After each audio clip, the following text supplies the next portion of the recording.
sebetulnya kalau kita melihat penguatan yang terjadi di rupiah ini, sebenarnya sebagai wujud tidak terjadinya Santa Claus Rally yang harusnya kita lihat di akhir Desember atau yang orang biasa bilang dengan window dressing. Um, karena waktu itu kita melihat rupiah ternyata masih diperdagangkan di level 15.600, 15.700. Itu mungkin bisa disebabkan karena memang ada demand and demand. Kita lihat juga ada outflow di pasar modal. Selain itu kita juga melihat adanya DNDF fixing yang cukup besar di bulan Desember sehingga semuanya itu menjadi satu bahwa rupiah tidak turun.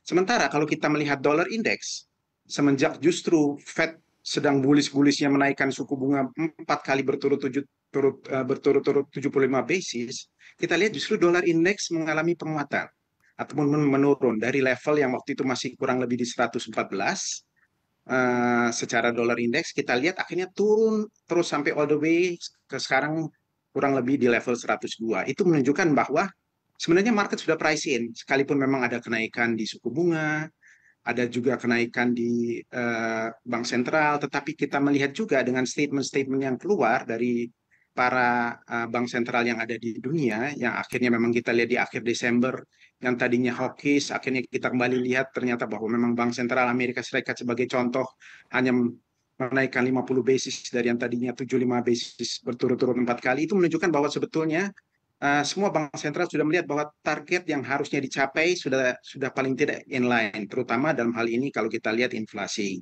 Jadi tidak heran kalau sekarang kita masuk di bulan Januari, kita ketemu juga dengan namanya Januari Effect. Akhirnya kita lihat yang rupiah yang tadinya tidak bergerak, sementara semua currency yang lain sebetulnya mengalami pergerakan yang cukup signifikan dengan turunnya ataupun melemahnya US dollar, tetapi kita tidak. Akhirnya memang kita lihat baru di Januari ini memang mengalami apresiasi dan memang sebetulnya ini merupakan faktor dari semua hal yang kalau kita lihat data-data yang cukup baik terutama fundamental kita ditambah lagi dengan hari ini adanya trade surplus yang kita sudah lihat 32 bulan berturut-turut selalu mencatatkan trade surplus, itu menunjukkan secara fundamental kita juga cukup baik. Ditambah lagi dengan adanya pemerintah juga mengeluarkan revisi daripada peraturan DHE, itu pun juga cukup membantu terutama di dalam pergerakan dolar rupiah. Tetapi memang ini semua sebenarnya merupakan wujud daripada memang tidak bergeraknya rupiah kalau kita lihat di akhir tahunnya memang stuck di level 15.5 sampai 15.7. Jadi boleh dibilang mungkin kalau saya boleh pinjam kata-kata dari Pak Yuri sempat kita bicarakan 15.750 itu sweet spot kita.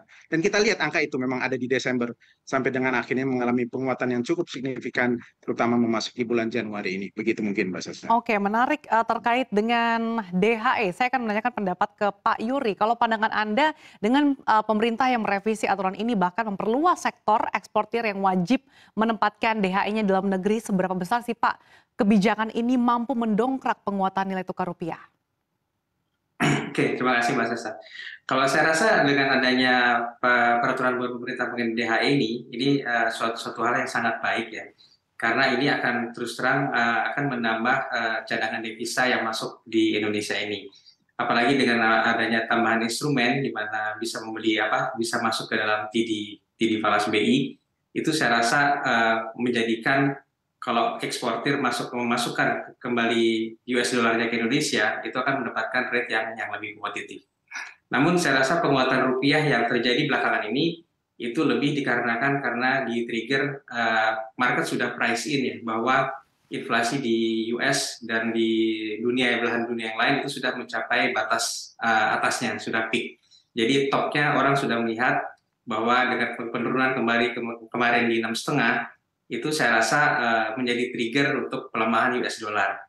Dan kedepannya saya rasa pelemahan rupiah ini juga akan masih terus berlanjut seiring dengan kalau kita melihat secara fundamental dan teknikal, itu sebenarnya kita memasuki tren di mana US dollar akan mengalami pelemahan ke depannya, Mbak.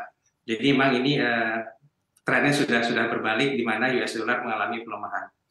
Kembali lagi ke hasil devisa ekspor tadi, sudah barang tentu kalau uang ini bisa masuk kembali ke Indonesia dan memperkuat cadangan devisa Indonesia, itu akan memperkuat ketahanan terhadap rupiah sendiri.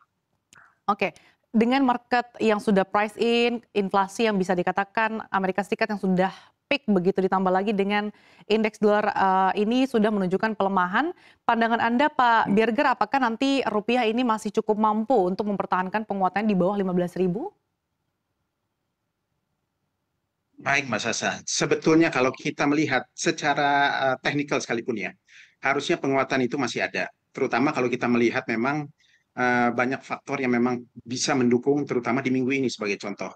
Besok kita akan ada lelang juga yang pertama di tahun ini untuk seri-seri konvensional. Kita tahu sendiri bahwa sebetulnya walaupun misalnya dolar rupiah kita di akhir tahun 2022 mengalami tekanan, tetapi inflow yang masuk ke pasar SBN, terutama obligasi seri benchmark 5, 10, 15 itu justru sangat kuat daripada offshore counterparties. Jadi menurut pandangan yang kita lihat harusnya dengan memang adanya penguatan di dolar rupiah seperti kita lihat hari ini sampai dengan ke 14.985, bisa jadi potensi itu akan terjadi lagi di hari esok. Mungkin hari ini pasar tidak begitu liquid karena terus terang hari ini adalah US holiday, sehingga memang pergerakan US dollar juga mestinya akan terbatas. Tetapi besok kita akan melihat lagi market in full force.